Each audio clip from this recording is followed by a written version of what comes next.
Assalamualaikum warahmatullahi wabarakatuh. Kembali lagi bersama saya Maulana Malik, founder Greenery Percetakan. UKM Palangkaraya naik kelas bisa. Teman-teman, wirausaha Palangkaraya dalam berbisnis, pertama yang sangat menarik untuk kita sebagai pebisnis adalah bisnis jalan, kita bisa jalan-jalan. Nah, ternyata setelah saya alami selama 12 tahun, hal itu tidak semudah yang kita pikirkan. Karena bisnis itu bisa berjalan ketika dia memiliki sebuah sistem. Dan mentor kami berkata, bisnis yang bagus itu adalah bisnis yang ketika ditinggalkan selama 1 tahun, tapi dia tidak menurun omsetnya, bahkan meningkat. Itu bisa terjadi karena apa? Karena sistem, teman-teman. Sistem. Kita akan membahas hari ini tentang 5 kuasa sistem. Apa saja 5 kuasa sistem tadi? Yang pertama adalah finance, yang kedua adalah promotion, yang ketiga adalah SDM, dan yang keempat adalah daily operational, dan yang kelima adalah stock.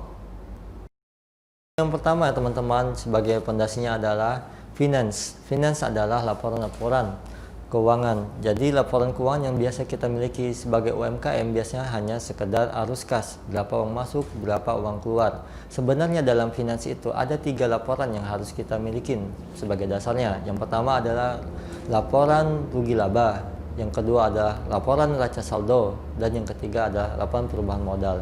Sehingga dengan kita mengetahui rugi laba tadi, kita mengetahui usaha kita ini yang sedang berjalan ini untung atau rugi. Yang kedua, neraca saldo, agar kita bisa mengetahui keadaan perubahan perusahaan kita selama periode tertentu, apakah tambah kurus atau tambah gendut. Dan yang ketiga yaitu perubahan modal, sehingga kita mengetahui posisi kita di situ, kekuasaan kita terhadap modal kita di situ bertambah atau berkurang. Teman, kalau kita cuma memiliki arus kas saja, maka kita bisa jadi uang di dalam laci kita itu ada, tapi ternyata kita rugi, kita tidak tahu ternyata itu adalah uangnya partner kita. Atau misalkan kita tidak mengetahui neraca saldo, maka kita tidak tahu posisi kita, perubahan perkembangan kita. Seperti itulah teman-teman. Jadi fondasi awal finance kita harus kita bereskan dulu agar sistem kita nanti bisa menjadi kuat. Teman-teman, finance itu berhubungan dengan semua yang berhubungan dengan keuangan, agar kita bisa mengaudit keuangan kita. Seperti corporate yang ada, yang kita ketahui teman-teman, yang berhubungan dengan finance, salah satunya adalah kasir. Jadi ketika terjadi selisih keuangan atau terjadi penggelapan, itu bisa teraudit, sehingga loss money terhadap perusahaan kita akan bisa kita perkecil dan kita tekan, sehingga uang kita lebih efektif untuk kita bisa men-scale up usaha kita. Bereskan finance teman-teman.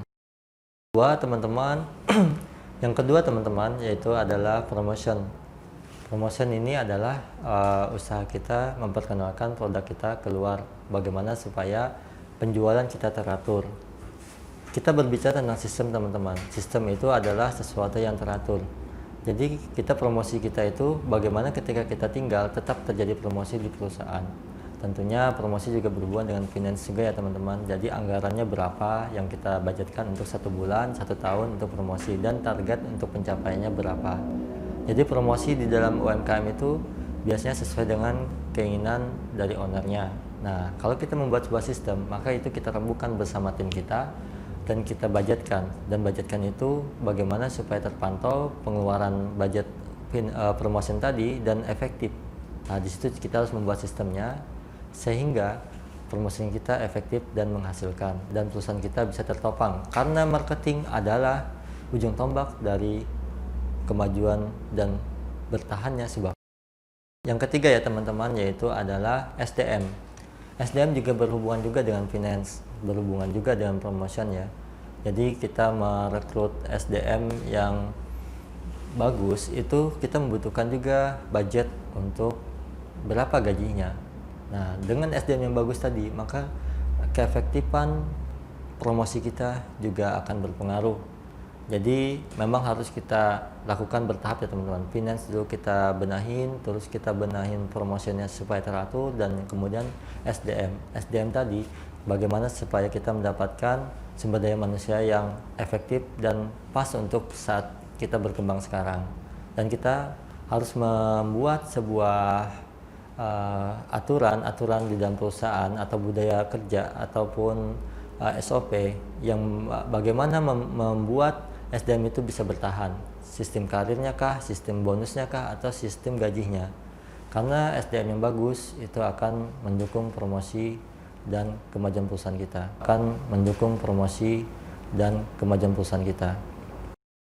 SDM ini adalah sumber daya manusia. Kita membutuhkan seorang personalia di sebuah perusahaan. Kalau kita belum punya, ya jadi kitalah sebagai personalianya. Kita harus mengetahui hak-hak pekerja dan bagaimana kita bisa membuat pekerja kita tadi termotivasi. Yang biasanya di dalam motivasi untuk mengelola SDM ini adalah reward and punishment. Bagaimana orang-orang berprestasi mereka diberikan reward, dan orang-orang yang melakukan kesalahan ada punishment untuk membuat mereka belajar dan memperbaiki diri. Saya pernah mendapatkan sebuah nasihat dari Coach Abi Darwis ya teman-teman, dan 5 kuasa sistem ini kita ambil juga dari fitur beliau yang beliau rangkumkan. Jadi yang satu perusahaan kita itu menjadi sebuah tempat untuk pembodoh manusia. Masuk dari awal jadi OB sampai keluar tetap jadi OB. Kalau bisa orang masuk ke perusahaan kita dia bertambah pintar. Karena kalau kita berbicara tentang membangun sistem, maka semakin pintarnya orang-orang di perusahaan kita, maka perusahaan kita akan semakin terbantu. Jadi jangan takut untuk membuat tim kita menjadi lebih pintar ya teman-teman ya. Sumber daya manusia ini sangat panjang teman-teman. Sangat banyak yang harus kita pikirkan. Untuk membuat mereka pintar itu salah satunya kita harus rutin melakukan training sesuai dengan kebutuhan perusahaan. Baik itu intern ataupun ekstern. Dan banyak hal lagi yang harus kita pikirkan. Intinya adalah semua sistem atau kuasa sistem tadi harus kita lakukan berurutan. Dari yang pertama finansial, jadi kita bisa membudgetkan berapa uang untuk training karyawan kita, dan juga promotion kita bisa menentukan SDM seperti apa yang kita butuhkan, karena kualitas produk atau proses kerja juga salah satu promotion juga. Karena bagaimanapun kita mempromosikan sebuah produk, kalau produk itu kurang berkualitas akan mengganggu. Jadi SDM ini adalah salah satu kunci ya teman-teman, dan benahin dulu SDM kita setelah kita membenahi promotion agar sistem kita menjadi lebih kuat.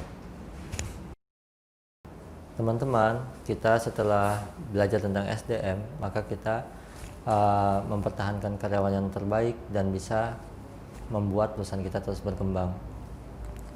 Kuasa sistem selanjutnya adalah yang keempat, yaitu daily operational.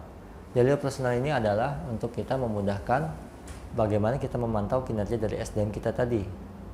Misalkan kegiatan dia satu hari ini dia menghasilkan apa, terus apa yang dia capai. Jadi kita tahu satu hari ini dia berprestasi atau sedang terjadi kemunduran, sehingga kita bisa mengambil keputusan lebih cepat.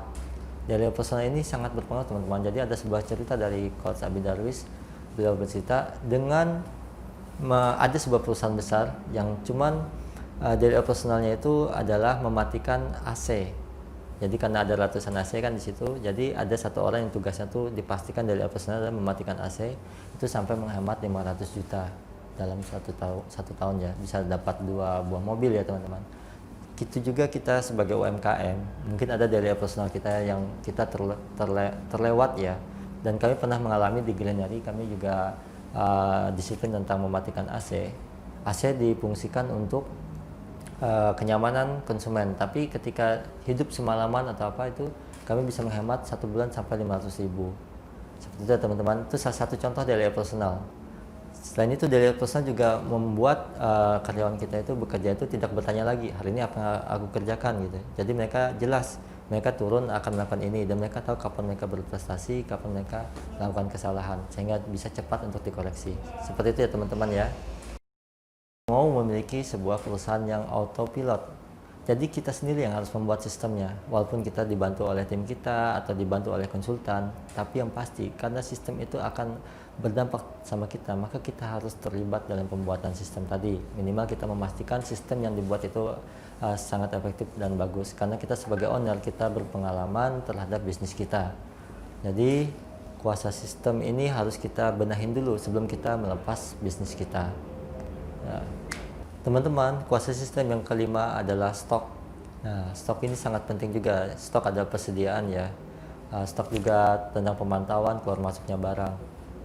Jadi semua kuasa sistem ini terkait menjadi satu.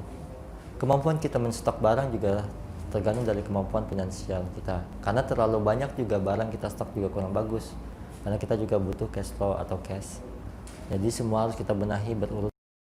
Ini begitu sangat penting ya teman-teman ya. Karena dengan stok ini kita juga bisa mengukur promosi kita ya. Karena promosi tadi adalah ujung tombak dari produktivitas perusahaan. Kalau kita mempromosikan kita nggak mengerti tentang stok kita, itu berbahaya juga. Nanti kita akan mengecewakan konsumen. Jadi pelajari untuk yang kelima, kuasa sistem adalah manajemen stok ya teman-teman ya. Dengan mempelajari 5 tadi, mulai dari finance, promotion, SDM, daily operational, dan stok. Dan ketika sudah beres kelima ini, baru kita bisa berpikir tentang meninggalkan dan mengetes apakah sistem yang sudah kita buat tadi efektif atau sudah bisa berjalan sendiri atau belum. Kita coba dulu, mungkin 1 bulan tidak kita urus. Kalau omsetnya menurun, berarti kita masih belum beres. Kita benahi dari sisi mana kuasa sistemnya kita masih belum beres. Wirausaha Palangkaraya pengen memiliki sebuah bisnis yang autopilot. Selesaikan dulu tugas Anda sebagai seorang business owner untuk membuat sebuah sistem yang kalian kuasai. Ya, kalian membuat sebuah sistem yang dimana perusahaan itu bekerja untuk kita, bukan kita yang bekerja untuk perusahaan.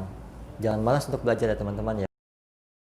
Dari 5 yang saya jabarkan tadi tentang kuasa sistem, saya untuk secara garis besar saja. Tapi untuk terperincinya, teman-teman bisa mempelajari dari literatur yang lain, bagaimana sebuah finance yang baik, bagaimana sebuah promosi yang baik, bagaimana pengelolaan SDM yang baik, dan bagaimana nilai personal yang efektif, dan juga stok yang juga efisien dan efektif.